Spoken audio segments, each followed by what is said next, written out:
My name is Peter Rottentail. Peter Rottentail, why do you like to scare people? I tell you right now, I love to scare people because it is so much fun. There's nothing like scaring someone. I would have to say the first thing that comes to my mind is it is just fun. I mean, it's just too much fun to hear that one scream, you know. It doesn't take much, or you get that one guy that comes in and they're all, oh, this ain't scary, and then you get him to scream like a little girl. It's the best. It's just the feeling, the rush of doing it. It's just enjoyable.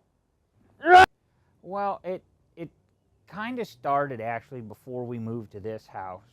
We did like a little haunted porch when we lived over on Kunkel Avenue here in Homer City. We just decorated it up, and I got to scare my nieces, which was my niece and my nephew, which was fun. But then in 2007, when we moved in this house, my wife just wanted to have something for our kids, and lo and behold, I misunderstood her, and next thing I know, here we are, 8 years later. We change it up every year. It's just, and we have such a great crew of people. You know, we get anywhere between 20 and 30 people down here a night to help scare. Most of the times we'll get a long line. You know, you get that long line and you're just like, wow, and you know they're coming, and we only send 6 at a time to control the people that are coming in.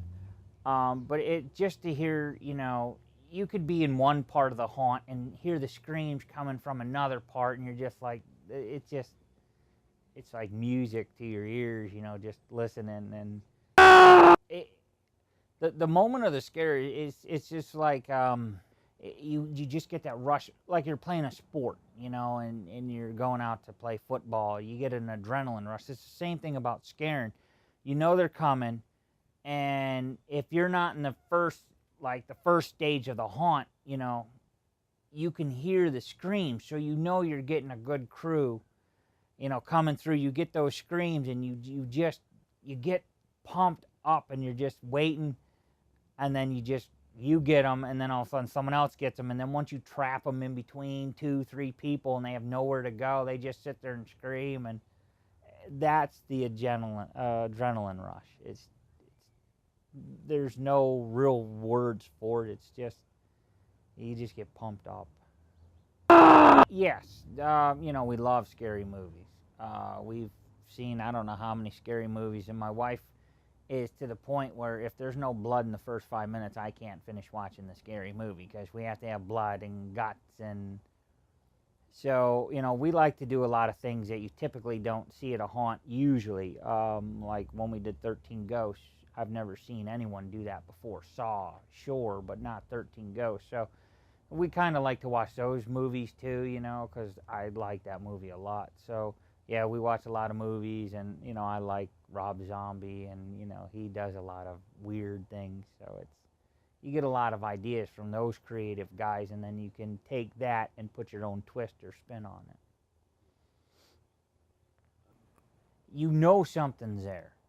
Everyone knows. It's like doing a haunted house is like being a magician. I'm not saying I can do magic, but it's like that. A magician wants you to look at his right hand while he's doing something with his left hand. Same thing with a haunted house. You want, let's say, a static prop over here, and then you have something else real here. So as they're focusing on this movement, then you bring in the other person from the other side, which gives that fake illusion. So usually we've noticed the less light there is, the worse it is. That's all it takes, and they're crying.